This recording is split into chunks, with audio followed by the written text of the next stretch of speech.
যেদিন থেকে বুঝতে পেরেছি শুধুমাত্র যত্ন, স্নেহ, ভালোবাসা দিয়ে আটকে রাখা সম্ভব না তোমাকে, সেদিন থেকে তুমি আমার ভাগ্যে নেই। নিজেকে বুঝিয়ে নিয়েছি। বিলুপ্তির পথে থাকা পানি আবহাওয়ার পরিবর্তনে যেমন অক্সিজেনের অভাবে ভোগে, তোমার পরিবর্তনে আমার অভাব হয়েছিল তেমনই। কি এক শ্বাসরুদ্ধকর অনুভূতি! আধুনিকতার সময়ে আমি সেই সাদা কালো টিভির মতো, অস্তিত্ব নেই বললেও চলে। যতটুকু আছে তার প্রয়োজনে তো পড়েই না,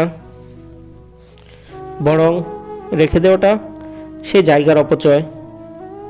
তোমাকে দেওয়ার মতো আমার তেমন কিছুই নেই।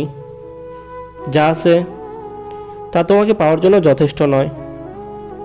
এতটুকু বোঝার পর স্বপ্নের তালিকা থেকে তোমার নামটা মুছে দিয়েছি সারা জীবনের জন্য।